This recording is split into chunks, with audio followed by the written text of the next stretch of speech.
limited video spaces. Okay. Well, are you going to want to translate for me, Ala, as we go along, or how are we going to do that? Are we just going to go in English? We have let me introduce Galina. Nice to meet you. Her English is absolutely fluent. Thank you so much. Wonderful. Maybe we'll take just a couple of minutes and let Galina introduce herself, because she's such an impressive. That's good. That's a little bit, that's an exaggeration really, but I just, thank you for this opportunity to just let you know that I have been reading your book. First of all, I started reading that and I'm so impressed. I just feel so lucky that it just cannot be a coincidence that I got signed up for this program, and because my PhD program was somehow related to this topic, and that was basically on utopias, but in the silver age of Russian literature. But the thing is that all these utopias, they were inspired by European philosophers and European poets, of course, and writers.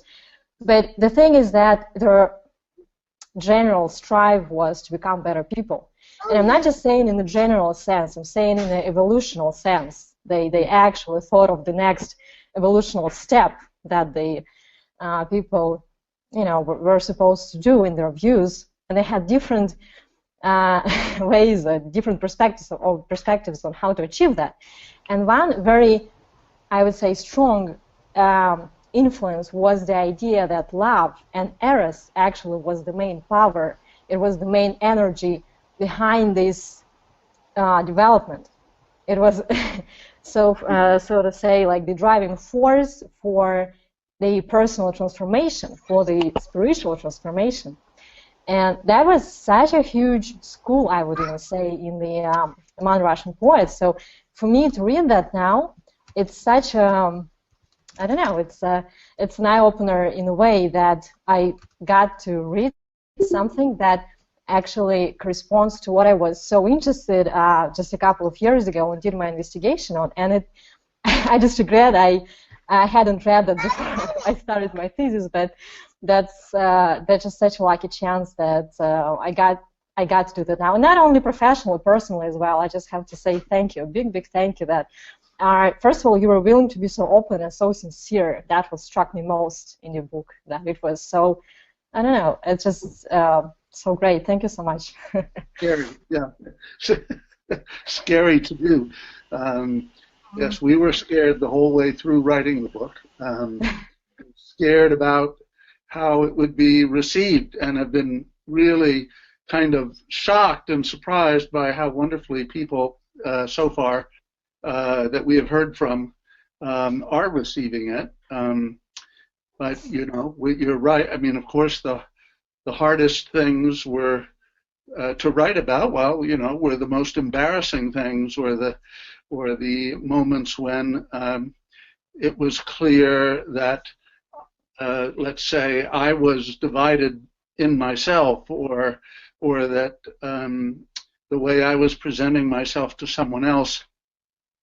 If you've read far in the book, you may have reached the story that another woman tells about me, where she's heard me use this phrase, living inquiry, and she says, living inquiry, living hell. So, right.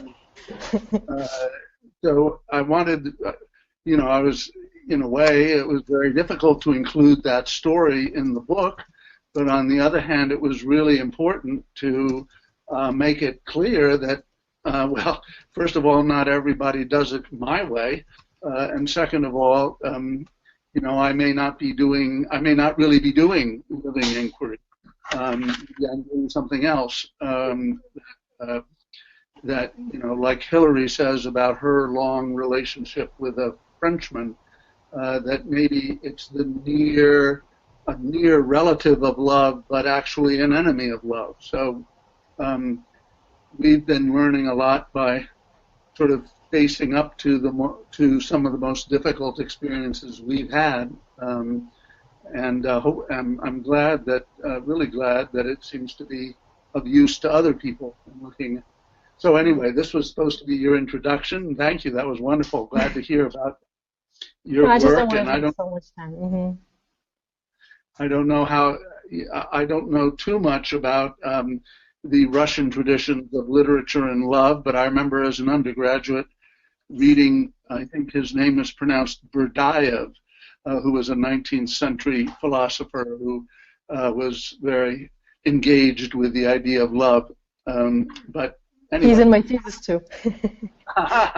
And actually, Gurdjieff, another person that you mentioned in your book, Gurdjieff, he was such a huge influence on certain poets of the Silver Age. I'm not sure if you heard of Alexander Blok or Bialy Blok. Well, they're not that famous outside Russia, but the thing is that actually this person had a great influence, and Gurdjieff, that's a huge figure. That's impressive that you know him. Not many people outside Russia do. And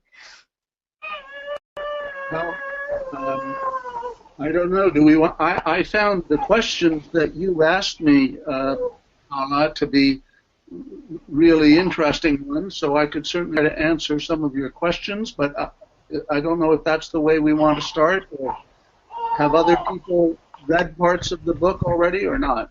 I just wanted to introduce another special lady, if I see her. Julia, are you there? Yes. Yes. Oh. Is there any way for us to see Julia? We have technical support too. Well, it doesn't have to be right now, but would you please, Alex, or whoever, to me at some point? I'd like to just introduce women with potentials.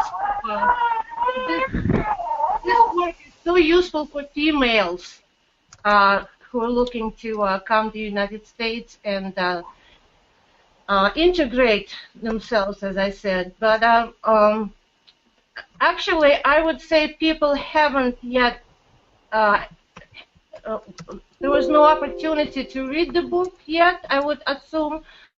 But certainly, oh, here she is. Hi. If we can take a moment and introduce another extraordinary lady, would you tell us about yourself? Just a couple of minutes. Yes. At first, I would like to thank everybody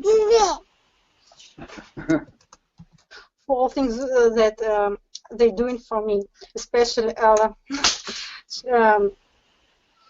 She gives me a lot of opportunities, so I will try to do my best to get to the United States. So let me introduce myself. I'm a professional horseback rider. I started riding in 1992, so I'm very experienced in many ways, including show jumping, dressage, natural horsemanship races, 3-day eventing, starting, breaking, equine first aid, handling young stock breeding, showing, besting, horse difficult to ride, and pasofina, so and many different skills in equestrian field. I'm a winner in many national and international competitions like show jumping, natural horsemanship, dressage, and international equine shows. I created my own language of communication with horses. By my burning ambition are to achieve success in show jumping and open equestrian rehabilitation center for people and horses who want to achieve harmony and understanding in relationships. And Julie is a single mother too, so please excuse. There is a little girl listening to us. But that's amazing. Julie is an animal lover, and what she does is absolutely extraordinary. So we just wanted to take a couple of minutes. These ladies were waiting for this meeting to meet you and tell about themselves. It means a lot. So thank you very much for. I'm sure we will have many more meetings just between ourselves to discuss this book, because it's such a new venue. It's totally unexpected. totally unexpected of you or anybody else to open the door to such a sensitive and intimate subject, although it's extremely important. We all experience it, but we hardly talk about it. It's hard to even talk to ourselves well about our own experience of this, of Eros. We don't have very good languages to talk about it. And it's so close to us, it's so overwhelming that it's very difficult to get a perspective on our own experience, as Hillary and I have really learned by writing the book. I think we both thought at the beginning of writing the book that we already knew how we felt about this topic, but we discovered in writing the book that we had an enormous amount to learn, and that we were still quite blind in the realm of love, and that it is difficult, and maybe the most difficult thing to develop seeing love, or rising love that sees, rather than falling in love and being moved around by this great force. Well,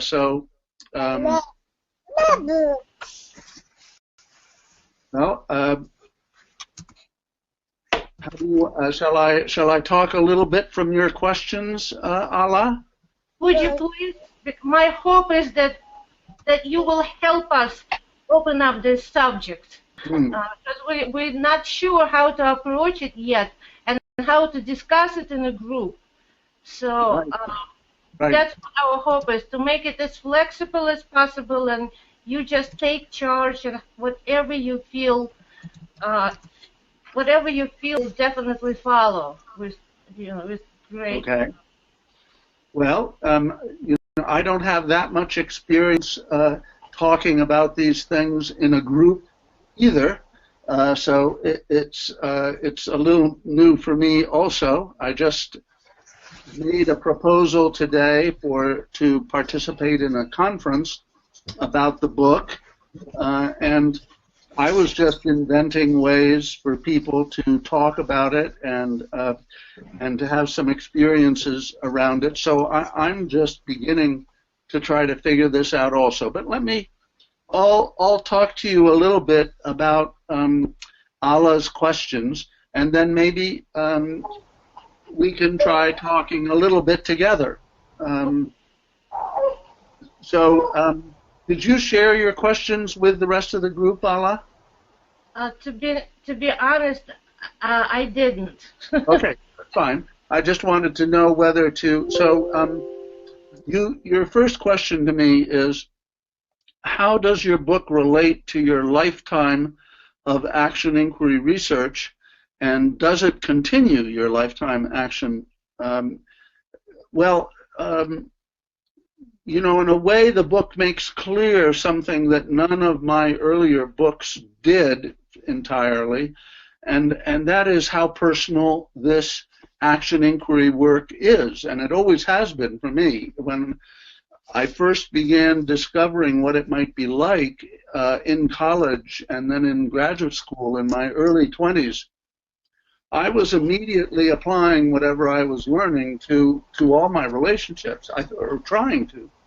I was trying to learn new ways of talking with people and better ways of listening to people, and ways of staying conscious while I was engaged with other people. And certainly it very much applied to my love life, as well as my but it's, of course, somewhat easier to talk about power and work issues, even though that's difficult for people also, than it is to talk about power and love issues. So in a way, the book reveals a research I've been doing my whole life, but not finding so much of a way to share with other people. Although there are parts of a couple of my earlier books that were very autobiographical, and I had already shared sort of a deep story about my first divorce in one book, so it wasn't completely new.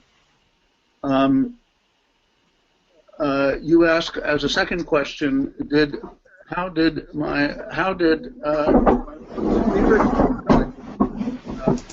impact this book?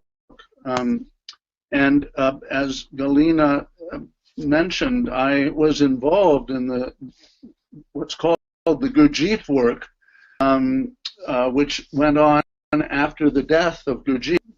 He died in 1949. I only discovered this work in 1965 with lifetime students of his who were now elders in their own right, and I was lucky to find a man who really had developed himself in an extraordinary way that to this day I've never met another human being who seems to me to have been as aware in every situation as this man was. You know, I was trying to find a way of paying attention to myself when I was in action. That was part of what the Gurdjieff work was about. It was not about going and sitting on a meditation pillow for years and years. It was about meditating in action, in a way. And so I was trying this with in my friendships, in my love relationships, in my work relationships. So it was very central. You asked what motivated me to write this book in such an original format, as a kind of dialogue between me and Hilary Bradbury, my co-author. And it's a dialogue in a couple of ways for those of you who haven't had the chance to see the book yet. Most of the chapters are first a chapter by me and then a chapter by her about ourselves. So we're roughly moving through our ages of our life. She's 20 years younger than I am. And it also tells the story of our relationship. At the beginning of our relationship, we had quite a storm of, I was her teacher in a doctoral program, and she, at that time, hated what I was teaching her, and was a very, as you'll see when you read the book, I mean, she's completely in control of the verbal realm and the realm of argumentation. And even though I was the teacher, I got kind of beat up in my own class by this young woman who was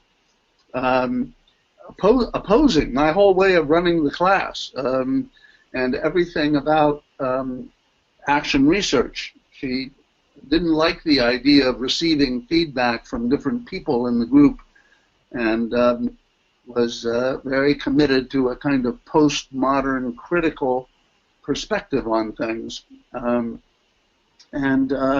So you know, we discovered about 20 years later, well, we did talk about this difficult course. Well, for about a year we didn't speak to each other after the course, and then she came and began wanting to talk again about it, and now she is probably the person in the world who uses my work more than anyone else.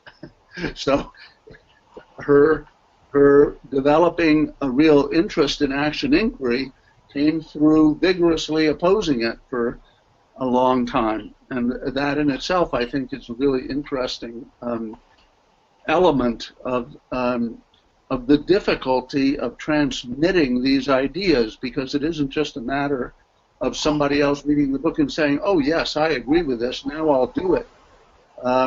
No, it doesn't work that way. We each have to weave it into our own lives and find our own objections to it and find words for those objections and really struggle with other people who are trying learn action inquiry as well. So it's not something that can be learned like a course in a college. I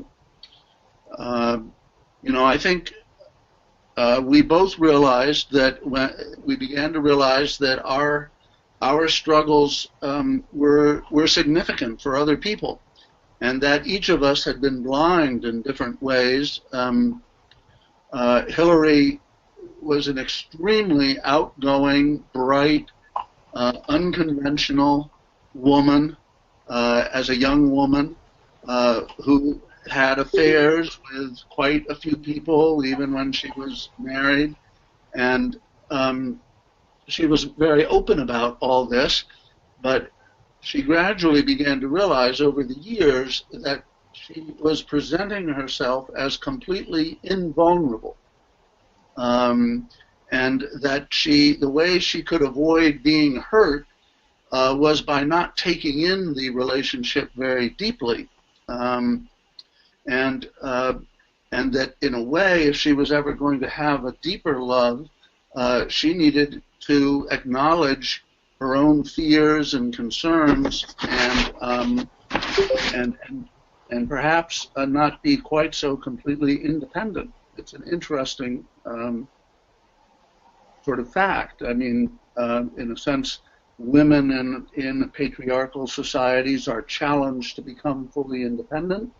But independence isn't the end of the road in our developmental understanding. You want to become capable of interdependence. You don't want to lose your independence in a relationship, but you want to be able to trust and feel deeply with the other person, and to mutually respect one another's independence and vulnerability. So that started us writing, and even our writing was very, very controversial at first. We shared it with a bunch of our friends, and they hated it. They hated what we had written. We really got scared, but we reworked the entire book based on their feedback, and when we showed it to them a year later, they really felt differently about it.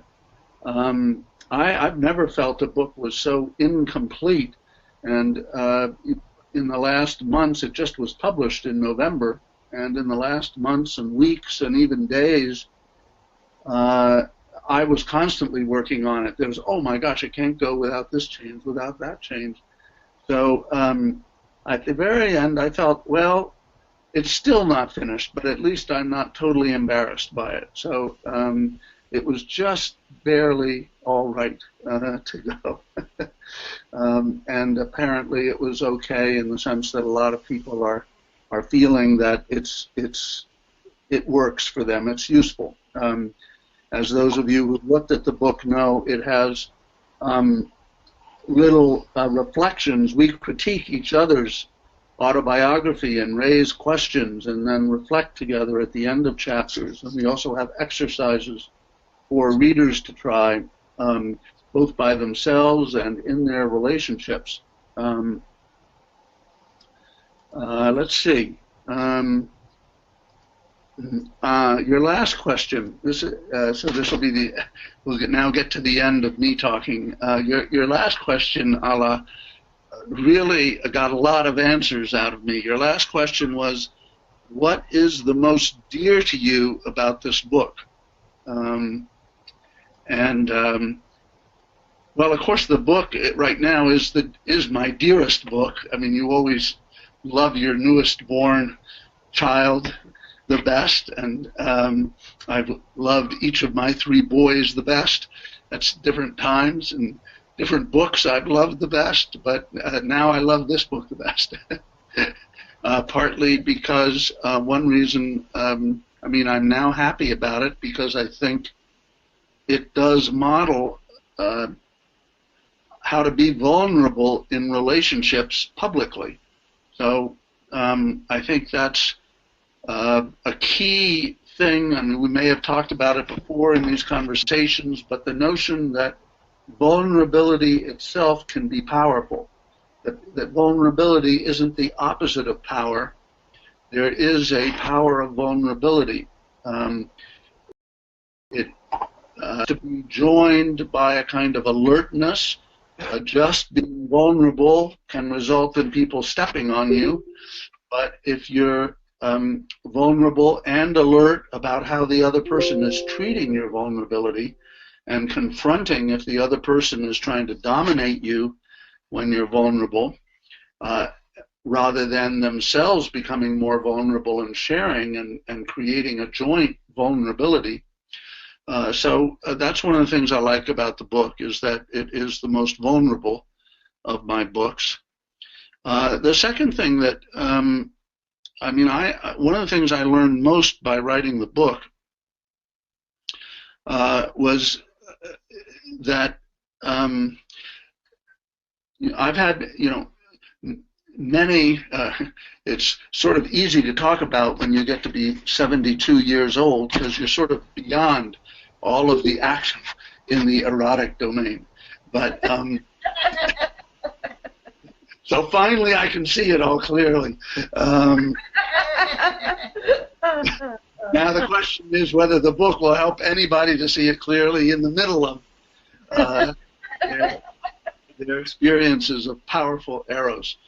Not that I don't feel any tickles of eros, but it doesn't come through in the same way as before. But what I learned is that, I've never been able to believe in monogamy per se myself.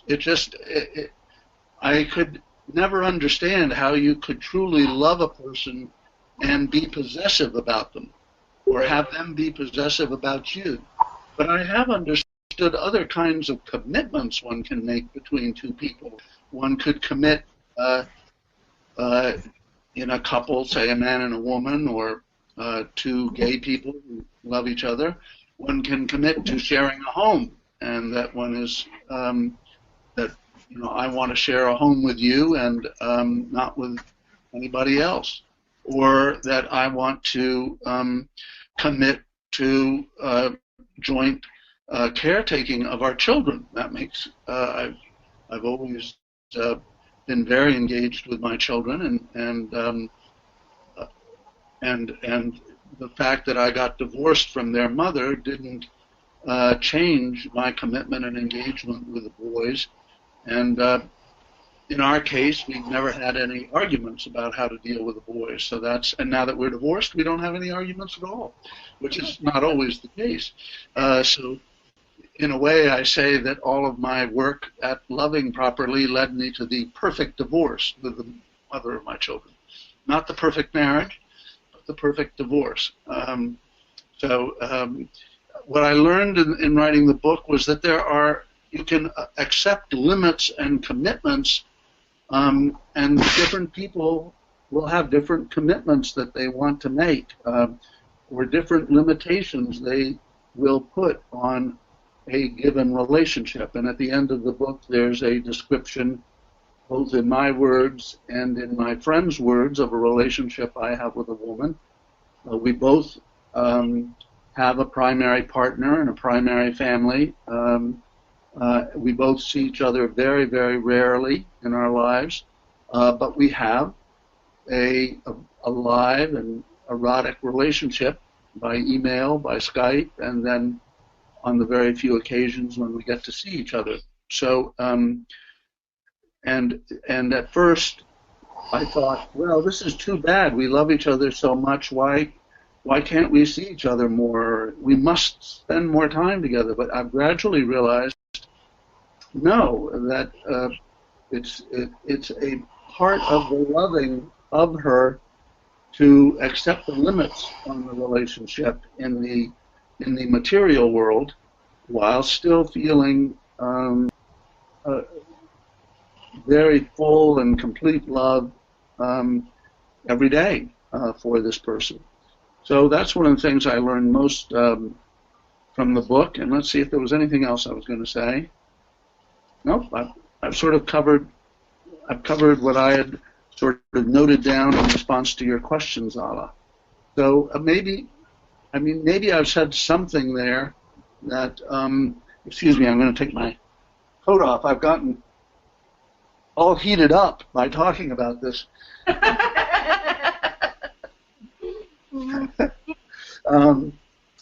I'd love it if other people wanted to make comments or share stories or raise questions.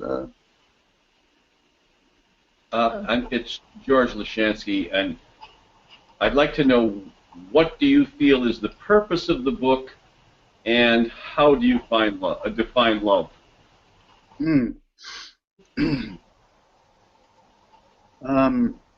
I think the purpose of the book is to, in a way, these are the words that jump to my mind right now. The purpose of the book is to confront the relatively narrow cultural patterns that we believe are appropriate in erotic or love relationships, and to suggest that that there's a much wider potential play for eros, not necessarily becoming sexualized. In fact, there's one wonderful conversation in the book between two other people where the woman is telling the man that she's really very attracted to him and that this is part of why she wants to work with him. And he keeps saying, well, does this mean you want to jump into bed with me? And she says, no, absolutely not. But I think being able to talk about the attraction and to be able to use the attraction in our work together is a positive possibility, and I want to explore that. The guy never seems to get the idea in the course of the conversation, but but that's one example of trying to broaden, to make the topic of erotic attraction discussable, because in some ways it's not being discussable outside of a very, very few or only one relationship. Probably has a lot of negative effects on our relationships, actually. We could probably have a larger circle of intimate friends than we typically do. And in my own life, an intimate circle of friends who deeply challenge one another is one of the key elements of what I consider to be the good life. So I don't know, that's not a full answer. Now, you said the purpose, and then you had a second part to your question, George. The definition of love. Oh, yes, that. Oh, just that. Well, we talk about, in the introduction, we introduce the four Greek notions of love, eros, philia, agape, and then storge, family love, which was actually, I'd never heard of storge before I started writing the book, and it's been very interesting for me to get in touch with my own feelings of family love more directly. But I think I've always mixed together eros, philia, and agape, and in my sense of love, we end up giving 7 different elements or aspects of a full loving relationship. That it in fact includes a sense of a project together. Now that doesn't mean necessarily a work project, but it can, like a project of writing, like Hillary's and my relationship was a rather passive love relationship for a number of years, but in writing the book, this was an erotically arousing project, and with no sexual qualities, directly sexual qualities between us at all. So that's the beginning of answering your question. Good. Let That's me fine. just That's good. let me just quickly say that our actual. So please, who haven't. But my interest in this is not necessarily legal. I am. These are sort of the topics that I've wrestled with all of my life because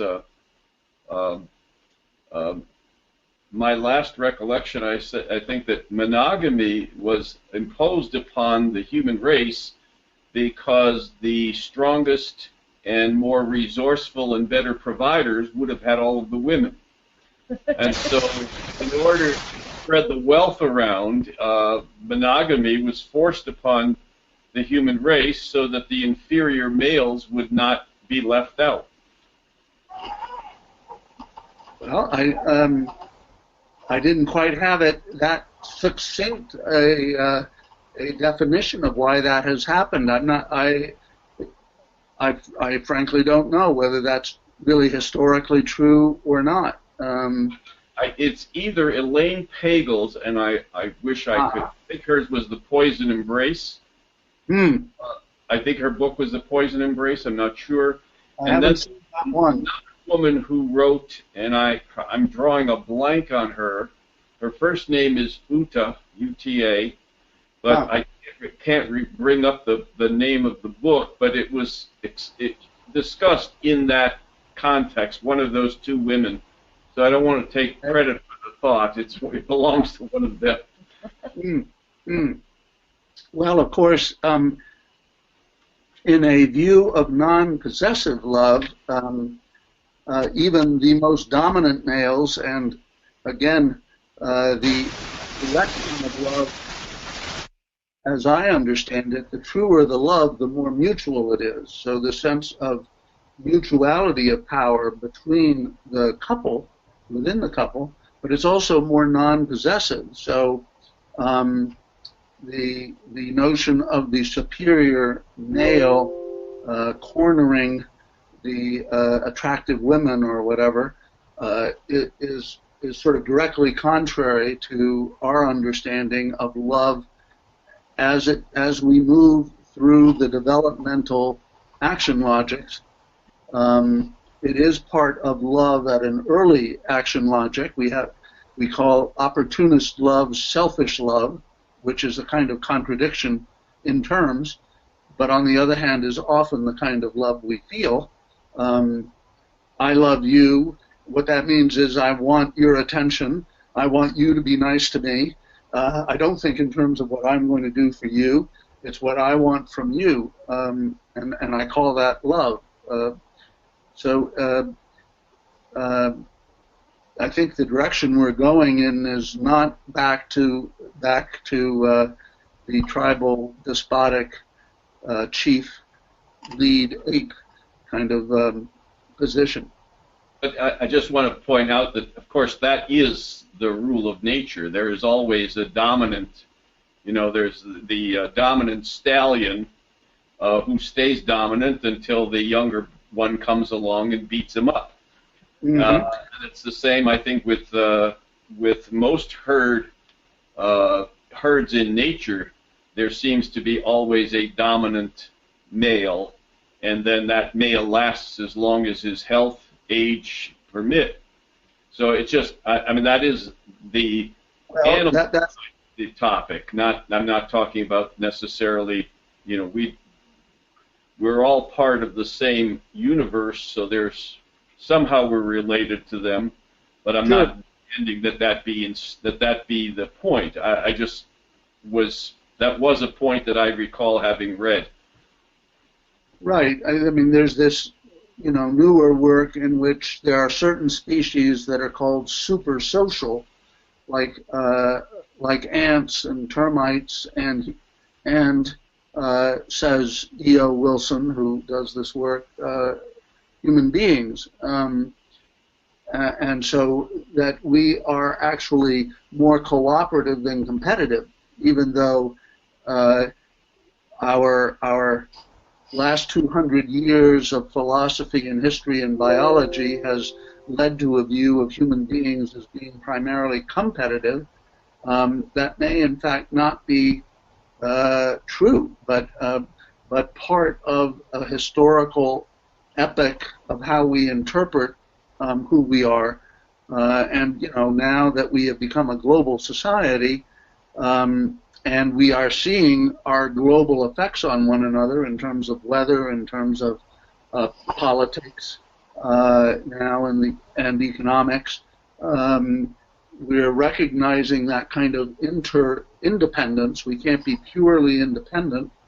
Pure sovereignty of nations is now a myth, but we don't fully know, because we haven't been practicing very well, how to be cooperative. In fact, the United States, which used to be thought of as being particularly good at these cooperative democratic procedures, seems to have lost its touch. And we don't seem to be able to have civilized conversation between people who have different opinions about politics these days. But still, I think there is a considerable evidence that we can be much more cooperative than we have tended to be. And I think that may be true. We've explored it more and more in the work sphere, and there are whole sets of organizations who are unusually cooperative internally and seem to do unusually well. We haven't explored it as much, or at least it isn't publicly, those explorations aren't known publicly in the sphere of eros or sex or private life, intimate life. And I guess the purpose of the book is there have been other books about different ways of approaching sex, but most of them are relatively impersonal books. I think what's different about this book is that it really actually opens into personal experience, and instead of telling you what to do, shows you what not to do. We've given you lots of good examples that you shouldn't emulate, you should not copy. So let's see if somebody else has questions and comments here. Can I have something to say? I wanted to ask you a little bit more about the language of this book, because I found this particular way of describing this topic, of approaching this topic, was, to me, it seems honestly revolutionary, because of course revolutionary, you said. Yes, absolutely, because of course we do have, I don't know, like Plato's Dialogues, or as one of the earliest, and lots of other books, but in the postmodern era it says that when we write, we comment on other people's books, but what you did is you include comments of something that was said in this very book. So it's like the next step of this commenting. And this is truly innovative. It seems so fresh to me and so appropriate for this particular topic. I just wanted to ask, how did you get to this way of writing, and why did you choose this particular way of approaching this? Well, it's all because Hillary is such a smart-ass that she just had to comment on the things I wrote, and then I get back my chapter with these long paragraphs in between, a few of which have been included in the final book. I found the comments pretty fascinating, and early on I said, well, we should keep the comments right there in the middle of the chapter. Sometimes it seemed like there was too many interruptions, so we put some of them at the end of chapters. And then very, very slowly, I started to develop a point of view on what she was sharing. It took me a lot longer. She seems to be faster between her gut and her heart and her mouth. She gets it out faster than I do. And gradually I began to be able to make some critical or observational comments of what she was saying as well. So, and you know, part of the new way of having conversations that has been discovered in the last century, in some ways starting with Freud and Jung, and then very much in the group dynamics era. I don't know how much the exercises of group dynamics where everybody gets in a group and there is no agenda and everybody just says how they're feeling about the situation and what's going on, and it has taught people how to be able to have a conversation about the conversation, how to be able to talk about what's going on right now and how the power is being shared, or let's say in this conversation how dominant my voice is. And so in a sense we took that ability to talk about the conversation during the conversation into the book. It happened by accident, to put it simply. Thanks. Алла, я по-русски можно спрошу? Мне будет тяжело сформулировать. Which I will translate, please. Кирилл. Я так думаю, что все мужчины, у нас достаточно такой откровенный разговор, если я правильно его понимаю. То есть мне кажется, что все мужчины смотрят на вопрос полигамии критично. И все сторонники моногамии. При всем при этом я живу со своей женой вместе больше 25 лет, но тем не менее, естественно, смотрю на объекты другого пола. Но никогда никогда этот пирог не кусаю. Поскольку считаю, что вот флирт, качество этого флирта, да, это очень мотивационная вещь. То есть я считаю, что это одна из сильнейших мотиваций, которая управляет человеком. Любым, неважно какого пола этот человек, да, то есть если ты чувствуешь отдачу и интерес от противоположного пола, это заставляет тебя шевелить, чувствовать, ощущать себя важным, может быть. Поскольку я не читал книгу, про которую говорит Марк, я все-таки хотел для себя разобраться больше, о чем она. Она мотивационная все-таки, или это книга об отношении полов между, да, вот семья, на протяжении долгого периода времени. Давайте я попробую перевести. So what Kirill is saying that he is, Kirill has been married successfully for 25 years, and the relationship is wonderful. However, Kirill is looking at other women just in an appreciative way, right? In a way to appreciate beauty, and Kirill, you tell me if I'm off as to what you're trying to say.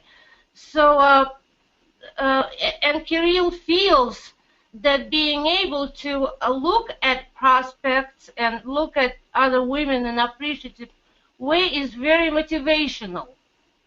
It's energizing, it motivates,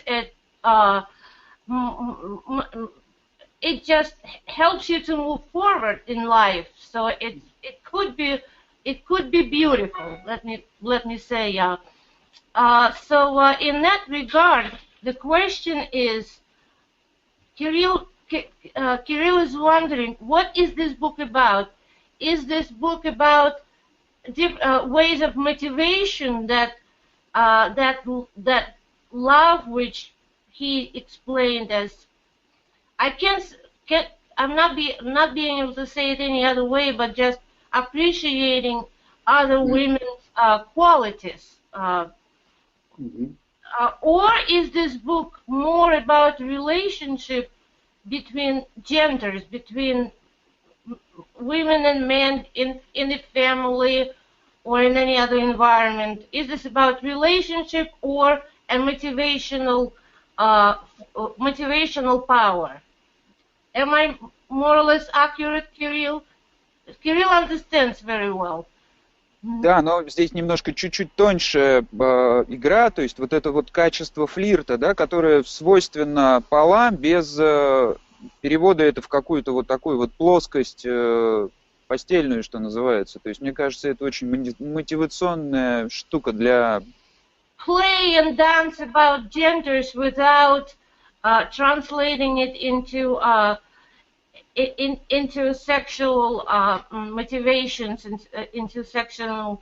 We have another Galina. Did I translate it correctly? Would you maybe help me a little bit? Because Galina is a professional in language, so.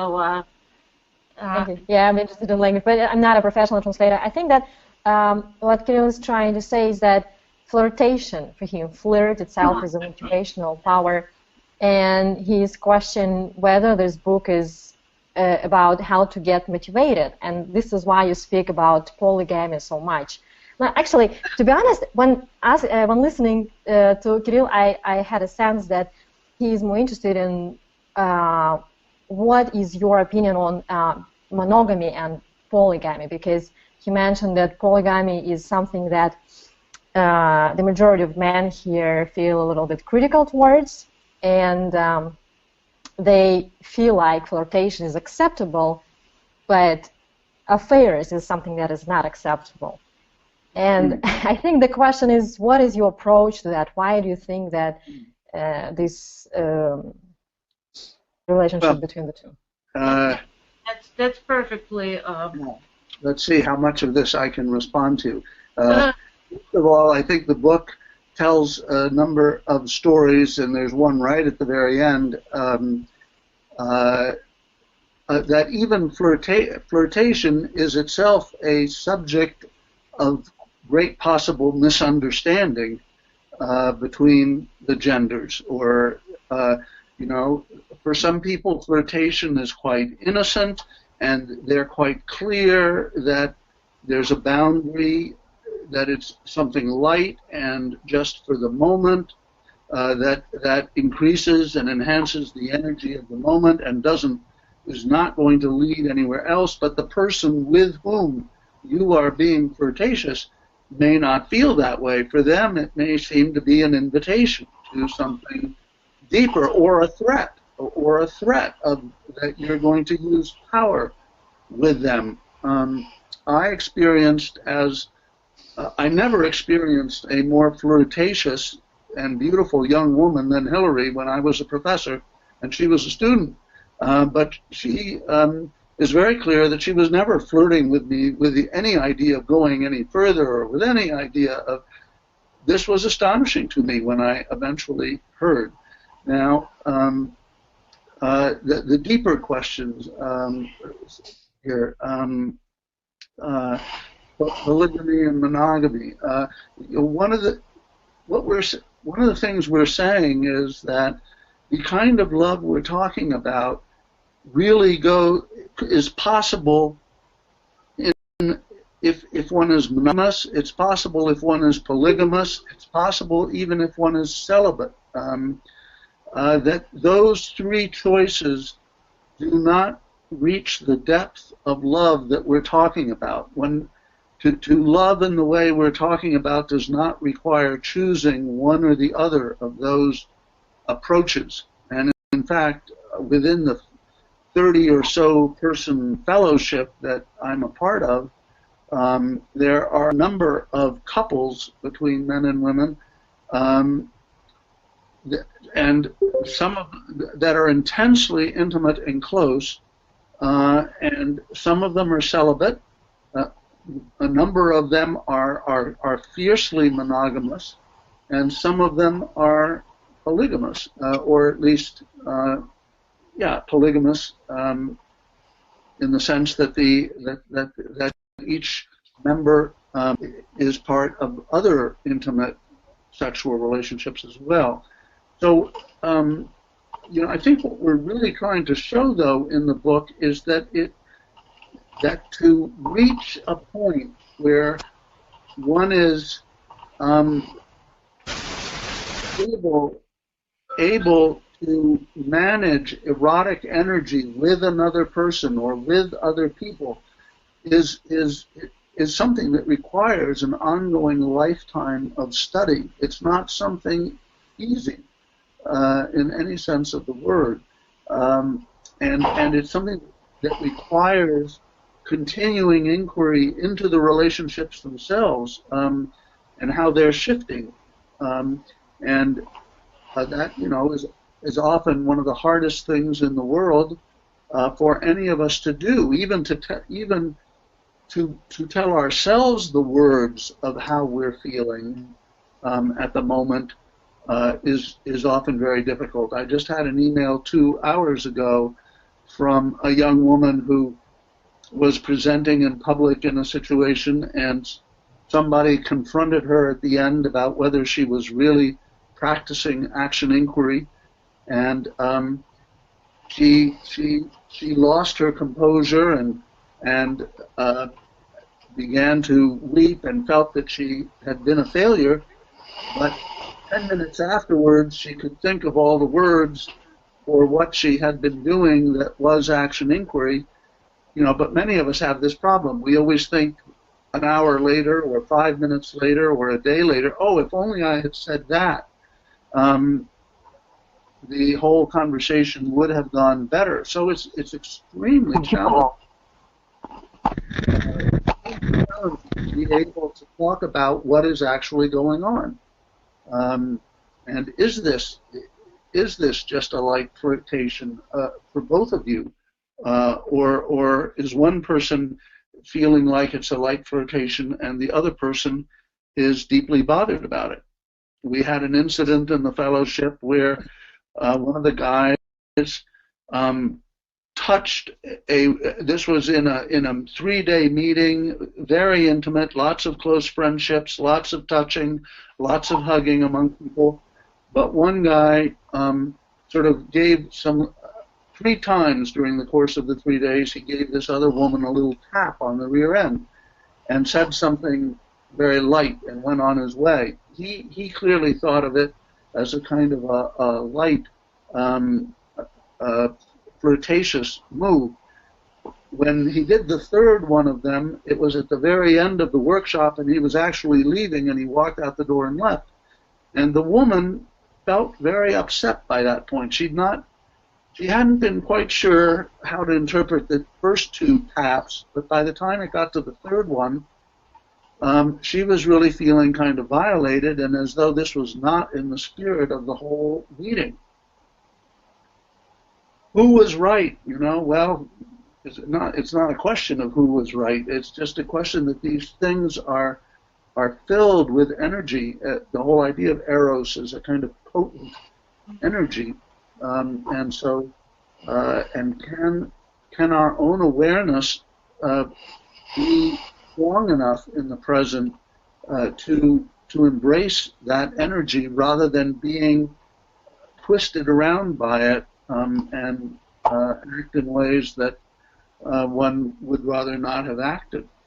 You know, I tell the story at the end of the book, very near the end of the book, of a group and a community and a company that I had been part of for 20 years, and where I had a very strong, intimate, but not sexual relationship with the wife, and we had a very open relationship. The wife and husband were the runners of the company.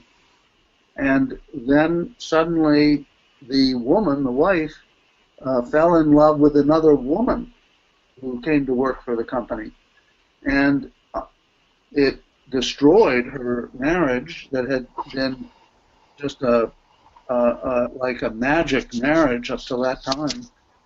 And I at first thought it wouldn't affect my relationship with either the husband or the wife.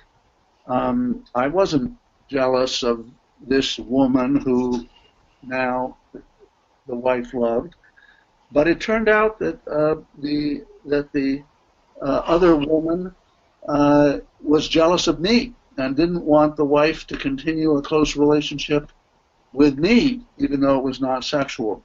And so gradually I realized that that not only did the couple get destroyed, but the whole business got destroyed and my relationship to the business.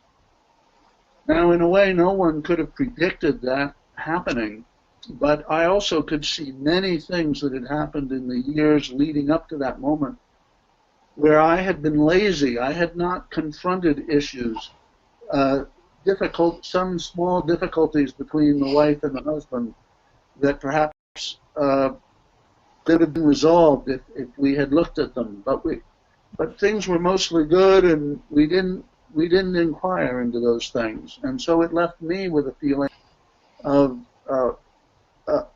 a deeper responsibility to inquire. Somebody else might have reached a different conclusion, but I don't think there's a way of guaranteeing that any particular approach will really work. Got a little lost there at the end. I hope that speaks a little bit to these questions. I could identify with everything you were saying. I could immediately bring it into my life, and I wouldn't even, my partnership in business and personal and how it was destroyed. And now I'm realizing that I couldn't even think of inquiring into what was going on. Probably I'll start doing it now, go back and and do some sort of an inventory, because I'm still perplexed about certain past experiences. But I see now that there was a deep attraction than when kind of left unattended, and it just took life of its own and went very south. And then there were hurts, and hurt people, and then it sky is the limit, and it was just abundant and did a lot of harm around us. So and I'm reliving something that I missed as a result on a developmental scale, I believe. I'm reliving it and trying to do it right, but I never thought about having another aspect of love, because we throw that word left and right, and it's just so confusing sometimes. But it's not to me anymore after reading a little bit of the book, and I'm sure that my understanding will grow as I proceed. And plus having this discussion, listening to everyone, and it's just an amazing experience energetically for me. I guess it's a way to say thank you again, and for some reason I just needed to say that. So, but I believe that a question was answered perfectly, and we will have a follow-up discussion, go over it again with each member after, some other time. Maybe we'll see if someone else has a question. We actually have already someone who wants to ask in Russian. They wrote us. Павел? У меня небольшой вопрос, раз уж мы заговорили о полигамии, вот интересует именно, почему большинство религий и законодательство запрещает такие браки, то есть, если посмотреть, уже разрешают там мужчина с мужчиной, женщина с женщиной, мужчина с женщиной, там мужчина с чайником, уже разрешены все варианты возможные. Почему запрещены тогда полигамные браки, в большинстве стран и в большинстве религий? Okay, so I'll translate if you don't mind. Polygamy is the hard question for everyone here. So the question is again about that, and what Pavel asks is, why is in almost any religion it is prohibited? Why almost all religion and law enforcement is against that? Even when we have gay marriage approved, polygamy is not something that is approved by society and religion. Well, I mean, to give a very general answer, all of the religion, well, certainly Christianity, Islam, and Judaism are monotheistic religions, and so and patriarchal monotheistic religions. So the creation of a hierarchical structure in which traditionally the husband is the head and the wife is the support and the caretaker of the children, sort of fits directly with the notion of a monotheistic God. I think that those are very tightly interwoven with one another, so that as one looks back further in history and prehistory, and feminist scholars work on the notion of partnership cultures, one is likely to find more references to polygamy as well. So I think that's a reason. It's also, in general, it's for polygamy to work. We've had a TV program in this country called Big Love about the Mormons and about a man who has many wives as a Mormon. So you have a patriarchal religion, but it allows polygamy. And the whole TV program is about all the complications that having more than one wife creates for the man and creates among the wives, and how difficult it is to work those out, how much more conversation is necessary. So in a way, you have to have more tolerance for chaos in a polygamous relationship, and more tolerance for readjustment, repeated readjustments, and that's hard to do. So it's easy to find examples of polygamy not working. Of course, not that monogamy works necessarily all that well either. I mean, most marriages in the U.S. end in divorce, and even those that remain and continue, a large proportion of them are not happy.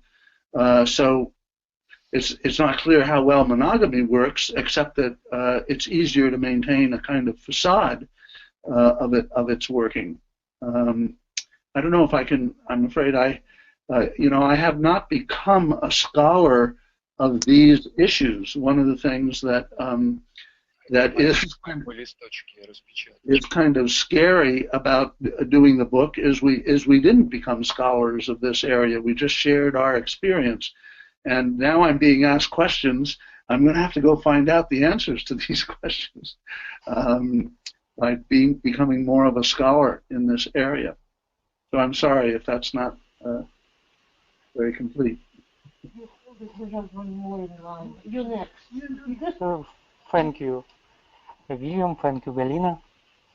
I'm sorry. We just can we continue, Christian? So you'd like to say something? As we have a line of people. Okay. Then Roman, please, you next.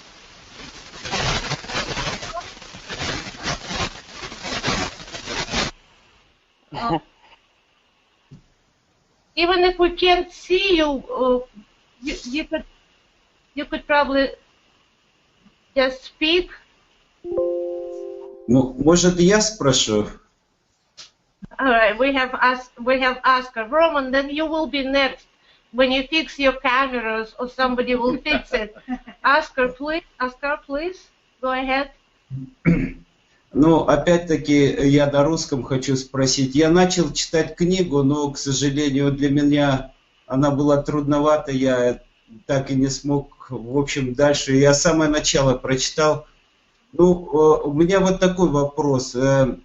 Понятно, что вот любовь, взаимоотношения – это настолько тонкие как бы категории, что не кажется ли, что вот в этом пространстве все-таки сильнее женская половина, они больше ориентируются, они как бы и выглядят как бы более привлекательно, и могут, ну, в общем, используют все, будем так говорить, и макияж, и поведение, и все такое. Мужчины, конечно, здесь я несколько тусклее, будем так говорить, это. Вот не кажется ли, что вот в этих отношениях женщина, она сильнее, в общем, именно вот во взаимоотношениях между полами? Вот у меня такой вопрос. Понятный вопрос. Давайте переведем.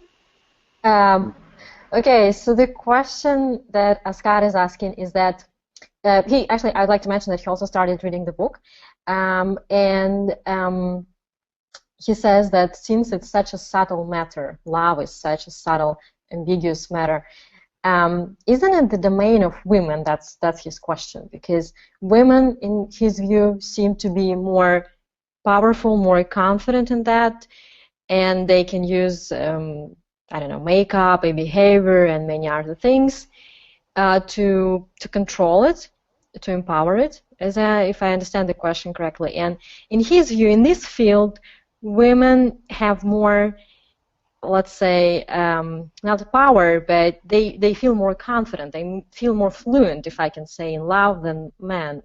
That's the question. Do you think it's true or not? Well, thank you.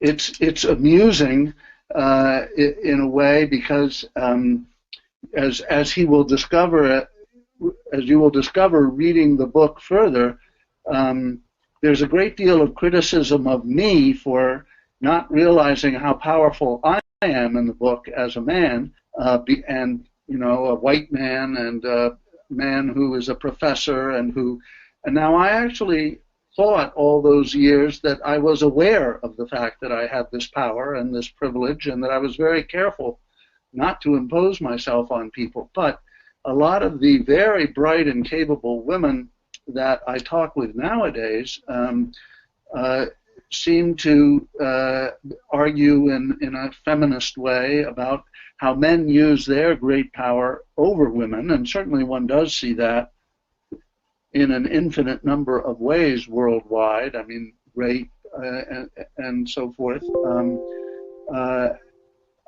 The funny thing about it is that I always felt sort of subordinate to women for the same reason you're saying. It was so clear to me that they were attractive and that I was attracted by them, and I didn't think of myself. I've always thought of myself as being very neutral in terms of whether I'm attractive or not. I don't think either way particularly. So I felt as though they were exerting greater power than I was, just as you're suggesting, and often the women seemed more confident. But and they also seem better at using words about power. So I often feel a little beaten up in arguments with women if discussing these matters. And at the end of the book, you'll see that I try to outline this extremely complex relationship between men's traditional power and the question of what it means, how it could become that men and women could have, in a sense, equal power, and how difficult that is, because it makes sense in a way that as women become more empowered, one of their early moves would be to critique the power structures that exist that privilege men. So as women become more powerful, they at first focus more on the power of men, and maybe only after that begin focusing, and obviously this differs by person, it's not all women are this way and all men are that way, but that in general women may first develop a strong critique of the existing order, and then only gradually begin to really feel the confidence of their power. I've always been struck that women, more often than men, as I listen to people talking honestly, women, if they do have power of one kind or another, often feel as though what's the word? I'm losing it now. That they're putting on a pretense. What's oh, I've lost the word in English. That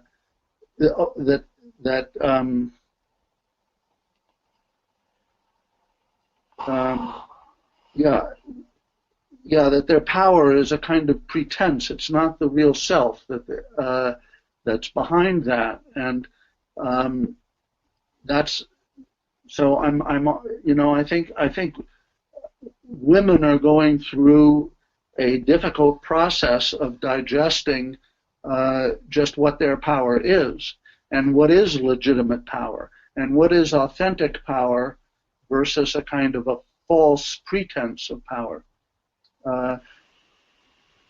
So it is extremely subtle. I like that word you used at the beginning. That's certainly one of the elements here.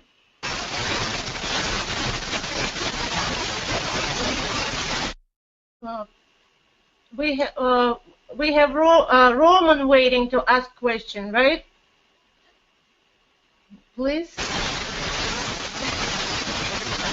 Something with the. We can.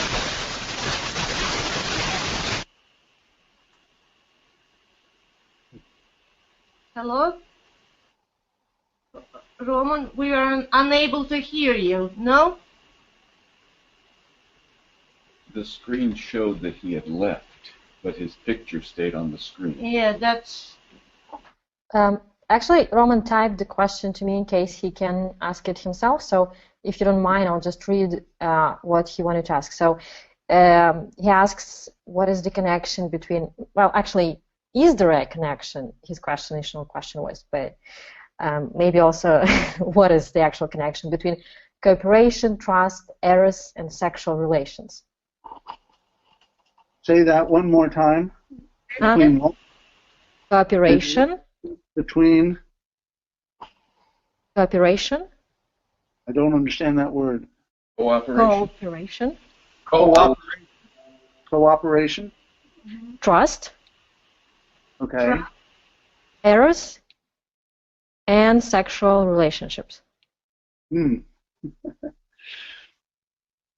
Okay.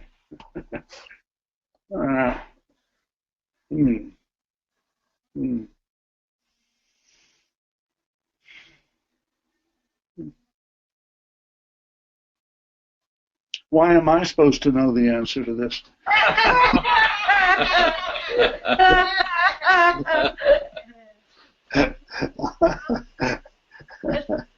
Well, I think that one of the ways that we earn one another's trust is by being fundamentally cooperative and inquiring about one another's erotic feelings, especially if they begin to become translated into sexual action with one another. And, you know, most people tend to feel so much at risk when they're starting into an erotic and sexual relationship that they're scared of asking, of talking with the other person and finding out exactly what they think. They'd rather start hugging and kissing, and if the other person is willing to be hugged and kissed, then translating that into oh, we are cooperating together and we trust one another, which of course is often not the case. The person may be reluctantly cooperating or feeling forced by some external form of power that the person who's taking the initiative has. So actually the way of asking the question is wonderful. I wish I could keep my answer for the future. This idea that, you know, we could develop more trust by being able to cooperatively speak about our erotic feelings. and before and as we engage in a sexual relationship. We have Susan waiting here with a question. Hi, Bill. This is Susan. My question is about, hi there. Women have become more prevalent in our society, and our traditional roles of marriage or relationships have changed dramatically. It used to be the man was the powerful one, the woman was submissive. Obviously, that's not true anymore. However, what I'm fascinated with is the tie between power and money. The money maker, the breadwinner, seems to be the person who has the power, even if they don't want it. And this has happened to me in a previous relationship where I tried to play it down, but still there's this underlying insecurity with the other partner that if you're not bringing in the money, you don't have the power. So I was curious how you viewed that and where you would put that person who uses money and as the powerful point in the relationship and becoming the dominant person. Good question. Yeah, that's very interesting, I think, and I mean deserves to be taken very seriously. I was just recently thinking about, who do I was really comparing different friendships and different relationships I have, and I was asking myself, who do I feel the deepest trust of? And I realized that one of the criteria, not the only by any means, not the only criterion, but one of the criteria was whether the person was independently able to sustain themselves economically. In other words, if the woman if the woman is in a position where she is not necessarily the only breadwinner in a family, but is a breadwinner who is able to support herself, then I'm less worried about a kind of a dependency beginning to occur between us. So that's a slightly different take. I mean, you weren't asking quite that point, but it just is so much in my mind that I thought I would mention it. And I think, it is very hard not to associate and in most cases, one person, if one person is bringing in the money and sustaining the other person economically in a relationship, even if the other person is doing a great many other useful things, it is very easy for the first person to become treated as the most powerful. Whether sometimes it's because the person making the money believes that they deserve to be most powerful because they're making the money. Other times it's because the other person feels that they are relatively powerless because they don't make the money. So it's either person can turn money into power by their feelings about it. And again, I think it's something that has to be subject to conversation. Money, power, and love, those are three topics that are hard to discuss. These are the three topics that have to become discussable and have to become as mutual as possible if there is, in the end, I believe, to be true love. I think that one can't have true sadomasochistic love.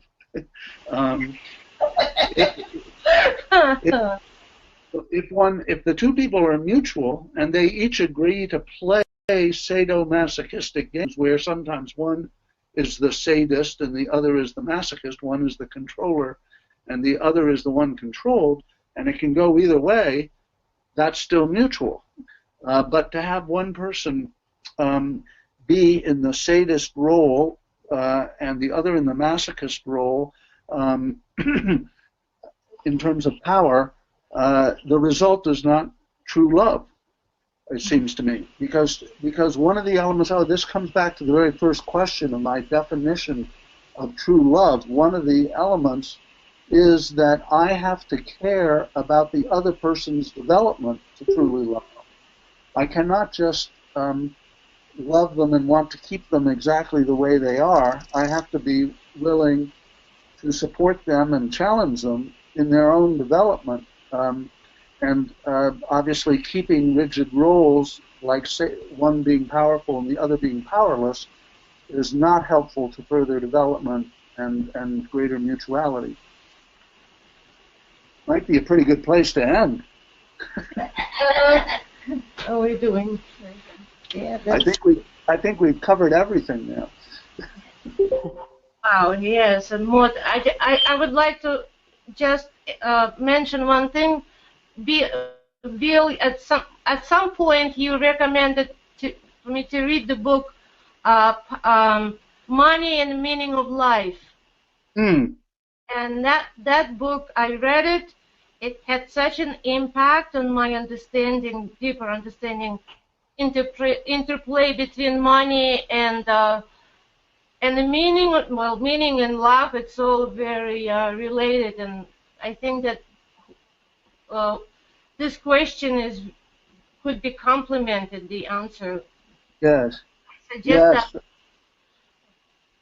that. The author of that book, Money and the Meaning of Life, Jacob Needleman, is a wonderful, wonderful thinker and writer, and he has many books. I probably read at least a dozen of his books, and I really recommend him. People can look him up if they want to, and see if there's the different titles are about very different topics. So, well, thank you all. It's talking about flirting, arousing energy. This is a wonderful way to flirt together. I really appreciate the questions and the comments and everybody participating so much.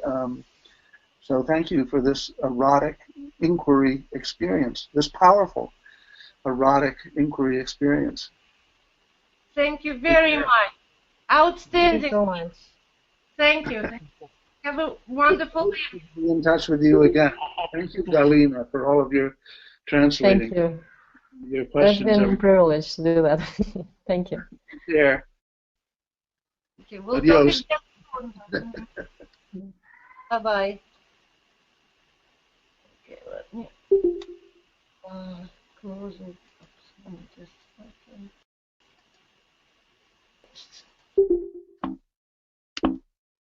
О.